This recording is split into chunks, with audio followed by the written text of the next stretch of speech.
to that in a little bit, but back when I was a young guy coming up through, I went down to York US 30 Dragway, and the great announcer from there is on our show right on the line with us tonight. And there was a Dodge there that you couldn't look at it, guys, that it said tension on the side. And I'm telling you, it was tough on your eyes to even look at it. Tell me about that. Do you recall how your dad came up with that great theme on the side of those Hemi cars? Well, while he was actually had told me the story when I was a kid that when he was in the service in the Air Force, he had seen a ad on the side of a bus for a headache powder. I think it was like Goody's or Anacin or Standback or something like that. It said relieve tension headaches, and the logo was that ended up on the car was exactly like, he mimicked exactly what he saw on the side of the bus. So that's where it came from, and I guess, like you said, it was kind of a headache to look at, but according to Dad, people laughed at it, but when it come time to get paid, they didn't laugh a whole lot. Something, you hit the nail right on the head, because Cheryl Greer won a lot of races.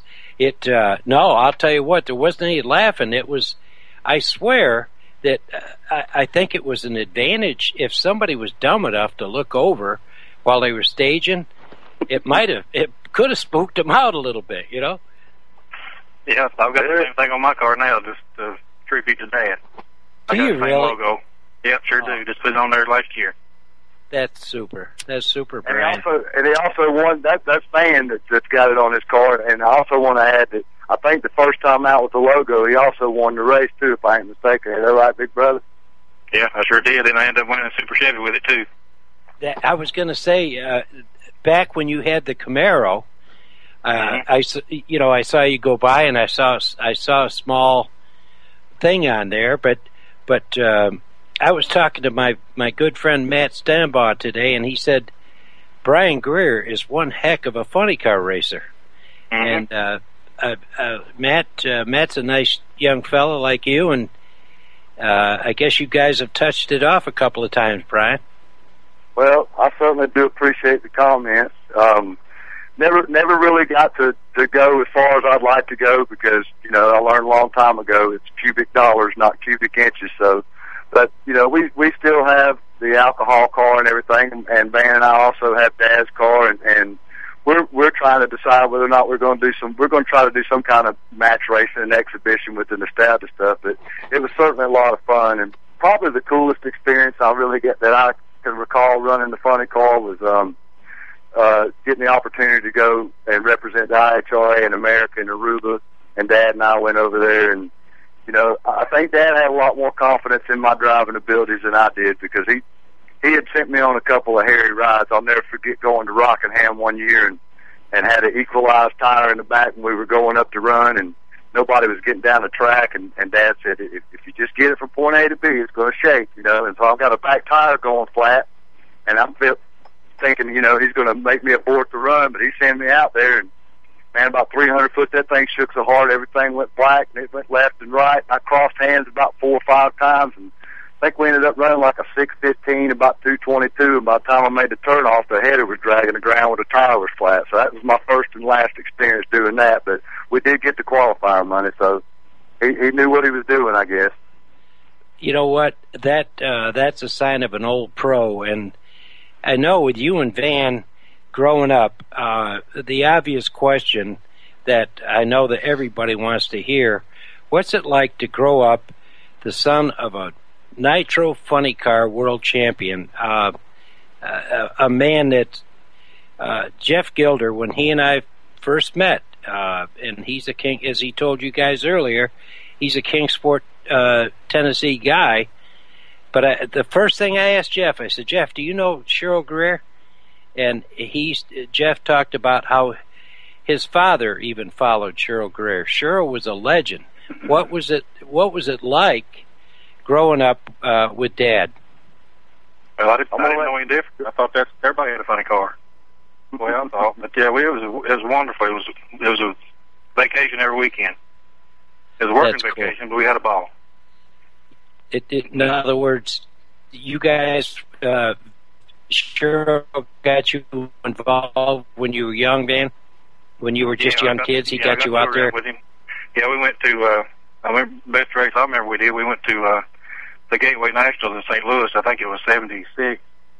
I was about 14, and another guy was with us was 16, and Dad is all it went. And we ended up going out there, and that's all the crew we had, and ended up winning the race, winning the national event. I think we beat McEwen in the final, I believe it was. I can't remember exactly, but it was us two little kids and Dad, and we serviced the car and got it done. That's so cool. Now, back at that time, Brian was just a little guy, wasn't he? Mm-hmm. Yep. Yeah, because he was younger. But Brian, when did you start getting involved with your dad?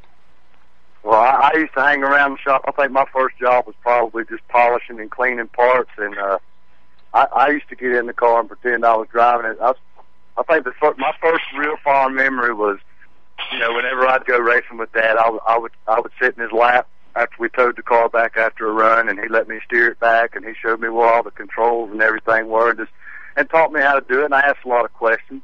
And there was also, another time we went to a Division II race that was probably 76. I learned how to change spark plugs. It's probably my first job, and pull the valve covers off. And it was Van and me and the other guy that he was talking about, and I don't even know if the guy was old enough to drive a car. I don't think any of us had a driver's license at the time, but it was just the three of us. It wasn't a national event, but it was a points meet, and we ended up winning that race too. So I mean, kind of reminded me of that movie Kenny Rogers, you know, the six-pack that he was in. Because I mean, Dad was just smart enough and on the ball enough. And he could show you what he needed done, and as long as you liked him enough and kept up with your nuts and bolts, man, he usually make it happen. When it come time to get in the car, he could always get the job done. Well, I'll tell you what. Yes, he was Cheryl Greer.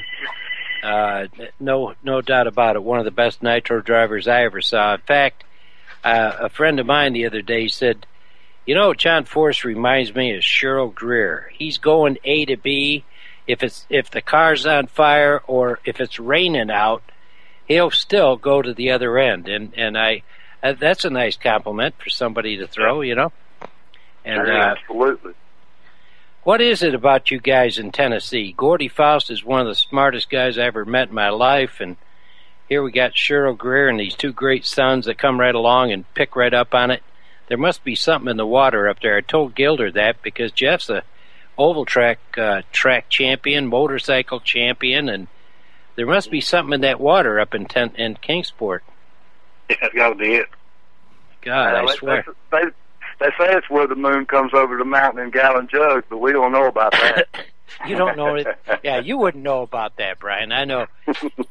You know, if I know it's the toughest thing in the world. Brian sent me an email, and I'm sorry, Brian. It was a post on Facebook, and I swear to God, I've thought about my father ever since I read it. I had a great father also, and I'm so proud of you guys because you cherish the memory of your father, and a lot of guys miss the boat and they don't realize just how important your dad can be to you. And it's so when I ask you the question, what was it like growing up with him? Well, you more than answered that. I want to move on and Van Greer, I want to ask you something. Did Cheryl like that little Chevette? Yeah, it's a little Escort, actually. Yeah, oh, is that? He liked it. Yeah, it's an Escort. Well, you can see how.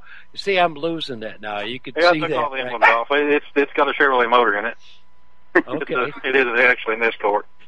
Yeah, I got it real cheap off of racing junk, and he thought it was real neat. And I wish he could have seen the tension on it. I wish he could have seen that, really. But yeah, he liked it. He thought it was a pretty neat little car. Well, it's that's cool. You know, that's what it is. That sounds right. But Brian, I saw that and I thought, good grief. I wonder what Cheryl would say. Van, what you got there, son? You know. Yeah. Listen, we got a caller on the line. Bill Pratt, how you doing this evening? Hey, Wally, doing good. How's it going, guys? Hey, Bill, how you doing? Doing great. I just wanted to call in and say hello because although we didn't spend a lot of time with Van, we had Brian race for us as a funny car driver back in the old Classic Thunder days in the early 2000s, and he always did such a good job getting down some right rough tracks, and we had a lot of fun doing it. I wanted to call in and say howdy. Oh, terrific. Thank you very much, Bill. And Bill, you know, I was going to say, you and Bill, I know you guys go back a ways, and Bill, thank you for all you do, you know, with the drag list and your Monday night show here. You're a very involved guy in this sport. Thanks, Wally. I appreciate that. But I tell you, it's nothing like getting, you know, being in some small, you know, cowpath track and, you know, about an hour west of Myrtle Beach and trying to get down that thing with the sand fleas biting you and no traction. And like that part was Brian's job, but the rest, you know, trying to get everybody lined up was mine. It was a lot of fun. We wouldn't do it a different way if I had a chance to do it again. Well, Wally, yes, sir. Great. I always enjoyed, you know, running the match races because I always felt like it was a lot more personable, you know, as far as getting involved with the fans. And you know, you always did a great job of getting everything organized and all that. So, I mean, when you got that kind of personnel behind you, I mean, it makes everything easier. And then you got the old champ in your corner telling you which way to go. And you know, it really calms you down and makes it easier. And it was a lot of fun doing the match races. I really miss it. I look forward to getting back to doing it again soon, hopefully. Hopefully we can get you out there again. Well, Brian, thanks, guys. I won't take a lot of time. Well, thanks, Bill. Appreciate it very much. Thank you, Bill. All the best. Talk to you later. Take Brian, care, brother. Brian, when you were talking to Bill and talking about the track, and you had the champ right there with you, I can relate more to the champ's age, Brian, than you're just a whippersnapper, you know, so to speak. But some of these tracks, when this pro mod thing got going, okay, and Van, God bless it, you saw us on some, boy, you can't beat Bristol, you know, and some of the great, but the track you were running on down there in South Carolina, I ran a couple races down there, and I seriously said a little prayer a couple times before I left the start line, you know. They're pretty dangerous places, but